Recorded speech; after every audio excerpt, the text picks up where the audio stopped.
ये क्या है श्रुति, कितना अस्त व्यस्त रहने लगी हो तुम। ये ढीले ढाले कपड़े, श्रृंगार विहीन चेहरा और थका हुआ जिस्म।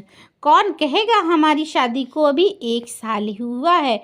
अभी ऑफिस से लौटे तनुज ने सोफे पर बैठी श्रुति से कहा, तनुज मैं माँ बनने वाली हूँ, ये तुम जानते हो, और ऐसे में ये सब नॉर्मल है, फिर भी तुम शिकायत कर रहे हो। श्रुति ने हैरानी से कहा, पर श्रुति तुम थोड़ा सा बन सवर कर भी तो रह सकती हो ना। ऐसे कौन सा कोई जानकर आ जाए तो क्या कहेगा। तनुज बोला, देखो तनुज, मुझे किसी की बोलने की परवाह नहीं है, पर तुम्हारा बोलना गलत है, क्योंकि मैं बच्चे की माँ हूँ और तुम भी बाप हो, समझे। तुम इतनी गर्मी में तुम क्या चाहते हो, चुस्त दुरुस्त कपड़े पहन मेकअप कर कर तुम्हारा इंतज़ार करूं, पर मेरे शरीर में आ रहे परिवर्तन मुझे इसकी इजाज़त नहीं देते हैं।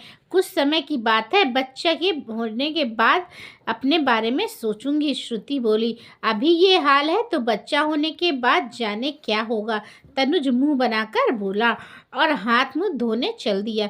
पीछे रह गई श्रुति, जो सोच रही थी कि मर्द लोग कितनी आसानी से होने वाली माँ के बेडौल शरीर या कपड़ों पर तंज कस देते हैं, जबकि इस समय ना तो एक माँ चुस्त कपड़े पहन सकती है, ना ही ज़्यादा सज सवर सकती है।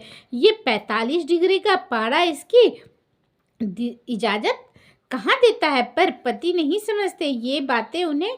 वंश चलाने को बच्चे तो चाहिए, पर पत्नी में आए शारीरिक परिवर्तन इन्हें सुहाते तक नहीं है।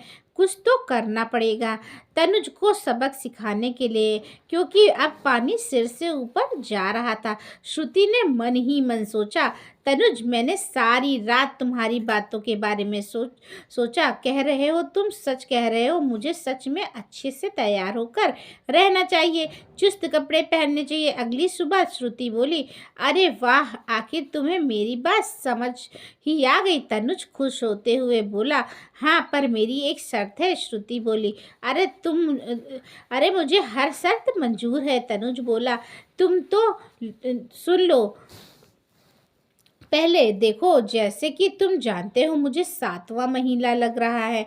बच्चे की ग्रोथ इस वक्त पूरी हो जाती है। इस स्थिति में अभी मुझे 2 महीने और रहना है।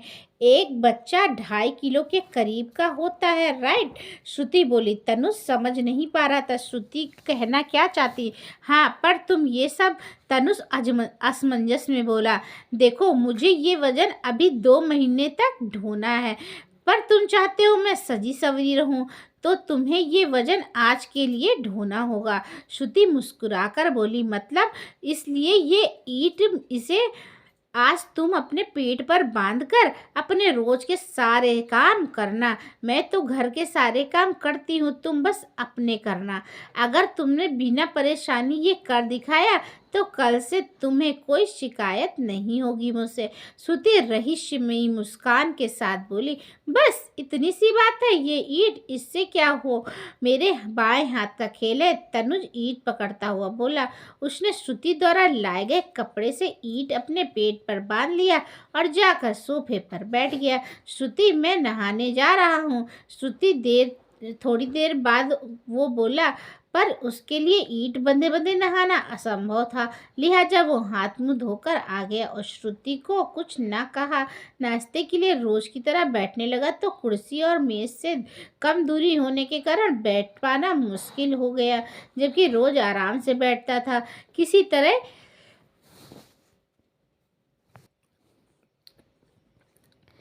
खिसका वो बैठा और नाश्ता किया। थोड़ा समय तो उसने काट लिया, पर अब पेट पर भार सहन नहीं हो पा रहा था। ना ही वो बैठ पा रहा था, ना लेट पा रहा था, यहाँ तक कि उसने सीढ़ियाँ भी नहीं चढ़ी जा रही थी। श्रुति, यार खोलो इस ईंट को, बहुत हुआ अब बस। आखिरकार झुलझुलाकर वो बोल उठा, अभी तो 5 घंटे ही हुए, अभी कल सुबह तक आपको ऐसा ही रहना है। अभी तो मैं आपके कहे अनुसार कपड़े पहनूंगी और तैयार होंगी। श्रुति मुस्कुराकर बोली। तनुज का ध्यान श्रुति के पेट पर गया। वो भी इतना वजन, घर के सब काम करती, मेरा ख्याल रखती, मैं यहाँ नाइट सूट में ये बर्दाश्त नहीं कर पा रहा हूँ। श्रुति तो फिर भी सूट पहनती, भले ढीले ढाले सही। मैं 5 घंटे में पसीने से तर तर हो गया, जबकि आधा आधा समय ऐसे ही रहा। श्रुति तो रसोई का काम करती है। माफ़ कर दो श्रुति, मैं गलत था। सच में तुम औरतों में बहुत ताकत है जो ये सब झेल लेती हो। हम मर्द तो बहुत कमज़ोर होते, इसीलिए ही ईश्वर ने माँ बनाने की सामर्थ्य तुम औरतों को ही दी है। तनुज सिर झुकाकर बोला। हम अब समझ आया पतिदेव, एक औरत के लिए ये 9 महीने कितने कष्टकारी होते हैं। फिर वो हंसते हुए सब सह लेती है, एक जान को जन्म देती है। ऐसे में तुम पतियों का फर्ज है हम पतियों का साथ दो, ना कि हमारे कपड़े या मेकअप में कमी निकालो। श्रुति मुस्कुराकर बोली, सच में नारी तू महान है। ये बात आज मुझ जैसे प्राणी को समझ आ गई। अब इस ईंट को खोल दो, तनुज बोला।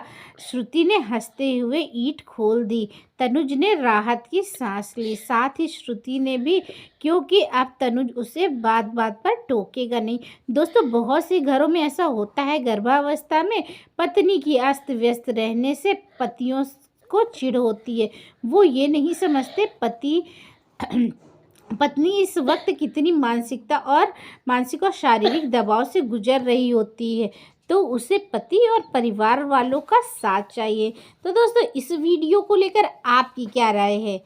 आप हमें कमेंट बॉक्स में बताना ना भूलें, और इसी तरह की अच्छी अच्छी कहानियों के लिए हमारे चैनल पे बने रहें। और नए हैं तो चैनल को सब्सक्राइब करें, ज़्यादा से ज़्यादा लोगों तक शेयर करें। तब तक के लिए बाय बाय।